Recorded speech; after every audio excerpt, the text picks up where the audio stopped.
there, everyday con man here and... God dang it. Okay, back. So anyway, as I was saying, Halloween specials are supposed to be... God dang it! Anyway. So... a lot of reviewers like to do Halloween specials, and I figured I might as well do one as well. And the best part about Halloween specials is you get to do whatever you want, and there's so many things you can do with a Halloween special, so that's why I'm going with the top 10 list. God! Creepypastas. I feel I should explain a bit to my less internet-savvy friends. A creepypasta is essentially an internet horror story. They range from incredibly stupid and hilarious to eternally scarring. So essentially what a creepypasta means is that for every Loch Ness monster, there's a Slenderman, and for every Bigfoot sighting, there's a haunted video game, and for every Area 51 rumor, there's an SCP experiment. So buckle in and get ready for some scary stuff. Warning, I take no claim to if any of these creepypastas scar you. Read at your own risk. There's a reason they're called creepypastas, for Christ's sake. Jeff's mother slowly started to back away, seeing that her son was going insane. What's wrong, Mommy? Aren't I beautiful? Yes, son, she said. Yes, you are. Let me go get Daddy so he can see your face. She ran into the room and shook Jeff's dad awake from his sleep. Honey, get the gun, She stopped as she saw Jeff in the doorway holding the knife. Mommy, you lied. Herobrine. Herobrine is a creepypasta character from the video game Minecraft. He started as a single screenshot and a caption, but it wasn't until a video stream on Brocraft that the character really saw light. Herobrine is a character with the same skin as Steve, only with no pupils. He was said to only appear during closed-off single-player games, which made it all the freakier, especially since earlier in the game's development, players often used the fog setting in order to make the game easier to play. This makes my number 10 because, while at the time it was pretty spooky, it's been revealed a multitude of times that Herobrine does not exist outside of mods. But it is pretty interesting to see how near canon he's become. Mommy, you lied. Cove. Candle Cove began as a story on a message board. A bunch of users shared their experience with a television show called Candle Cove. This show aired around 1972, and it was a pretty simple but dark kids show about pirates and imagination and other things. Like screaming. Now the story itself is kinda creepy, but one thing that really got me is this actually sounded familiar to me. I don't know if it's stereotypical television show naming, but this actually sounded familiar. Now, of course, I was far from being alive in 1972. Hell, I wasn't around for 2 decades later, but that just made it more surreal to me.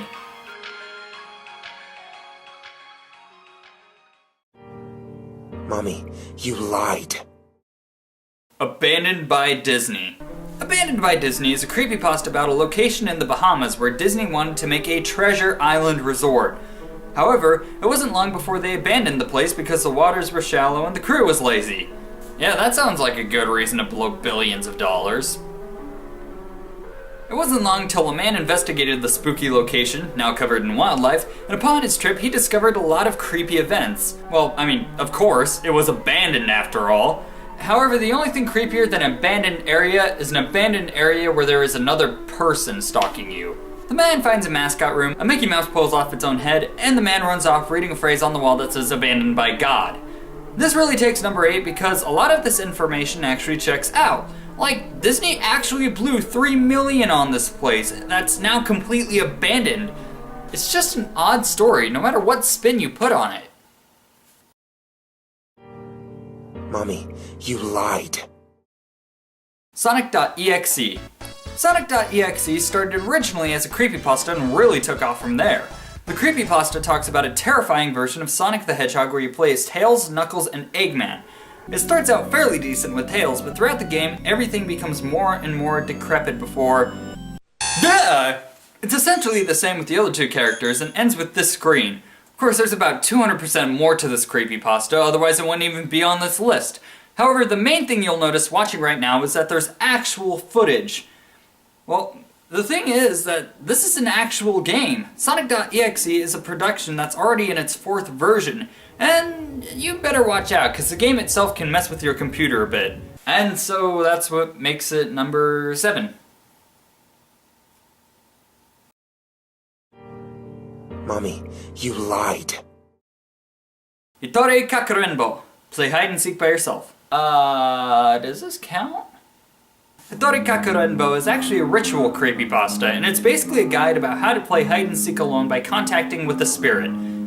By filling a doll with rice, sewing it with red thread, and cursing it, you're able to play hide and seek with it.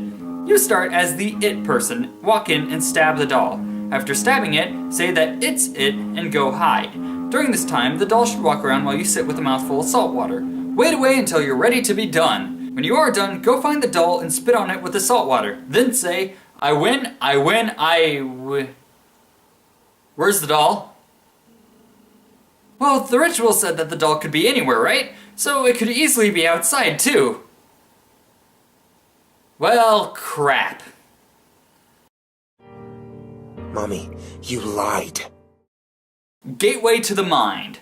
Gateway to the Mind is actually a really scary one, and on this list it ties with another creepypasta called Russian Sleep Experiment.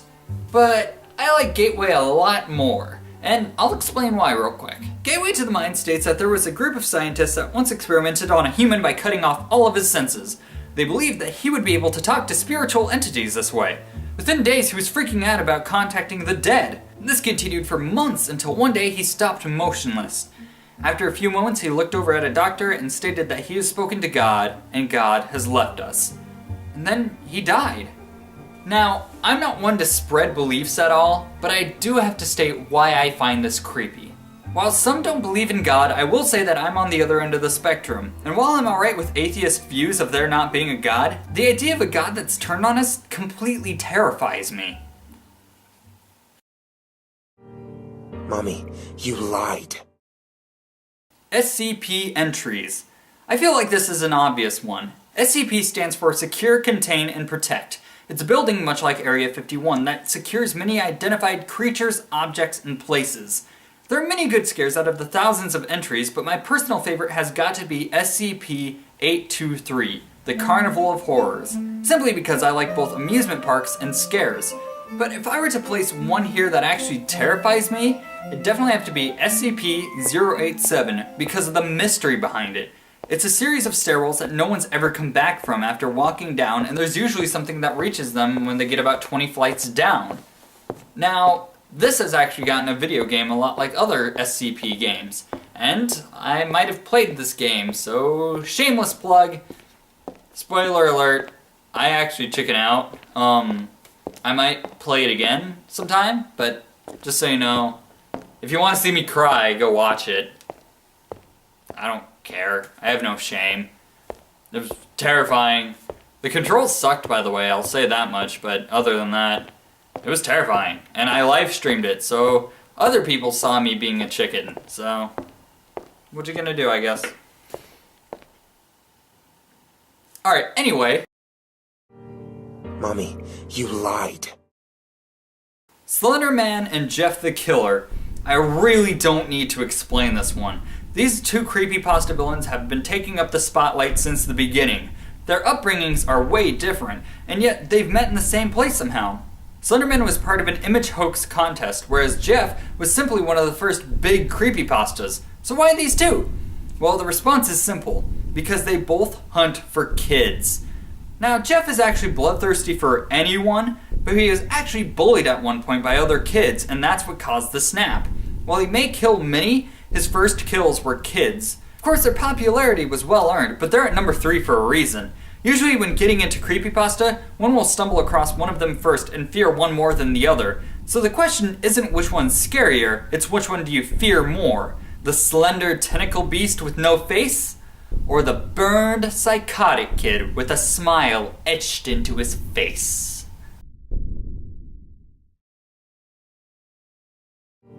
Mommy, you lied. The Story of Ben, Jeducible's arc. Now for those who don't know, The Story of Ben is a story told in 3 arcs. It originally started as a gaming creepypasta featuring the video game Majora's Mask. This was probably one of the first gaming creepypastas and actually started a ton of cliches in the creepypasta world. Anyway, the story tells of a college student named Jeduceable as he plays through what seems to be a possessed game of Majora's Mask. It isn't long before he learns the story of Ben and how he drowned when he was young. The spirit of Ben, however, was stuck in the Majora's Mask cartridge because of his obsession over the game. We learn soon that Ben actually gained access into the internet due to Jeduceable connecting his Nintendo to the computer. After numerous taunts and threats from Ben, Jeduceable gave the last of the information he had to his friend and left, unheard of ever again. The second arc gets confusing and a lot more user-based and action-filled as it's turned from a creepypasta into an alternate reality game. This is where the story loses a bit of interest to me and also becomes significantly less freaky. The third arc is currently in permanent hiatus, so there's obviously not much I can say on it. Now, my description here was beyond vague. I really recommend that you go and watch the video and read all of this because not only is it a really creepy story, but it's also a very interesting and actually well thought out story to begin with. I haven't even nearly mentioned any of the creepy stuff that goes on, like for example the mask salesman, clever bot, the song, the statue. Just watch it. It's a good story at the least.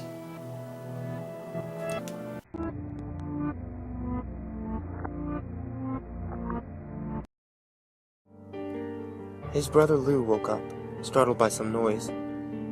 He didn't hear anything else, so he just shut his eyes and tried to go back to sleep. As he was on the border of slumber, he got the strangest feeling that someone was watching him. He looked up before Jeff's hand covered his mouth. He slowly raised the knife, ready to plunge it into Lou. Lou thrashed here and there, trying to escape Jeff's grip. "Shh, shh, shh," I said. "Just go to sleep." Squidward Suicide. Squidward Suicide is arguably one of the most popular lost episode creepypastas next to Dead Bart. It possibly started the trend of lost episodes, hyperrealism, and realistic blood. However, to be fair, it actually fits the scenario in this, since Spongebob has been known to use hyperrealism. Basically, the way the story is told is from the eyes of a Nickelodeon intern. The Spongebob episode was originally supposed to be Fear of a Krabby Patty. The original title card was Squidward Suicide, which a lot of people donned on as a joke, since apparently it's a big thing for people to make fake SpongeBob cards if they can't think of a title for the episode. Anyway, the reason why this is number one, I feel like, is just because of the childhood scarring. The fact that this could have possibly happened just kind of rubs me the wrong way. And, I mean, I was pretty scarred when I read this. There's a reason it's number one after all, but I guess maybe it was because I was just getting into reading this. Who knows? But either way, to me, Squidward Suicide will always be the number one scariest creepypasta I've ever read.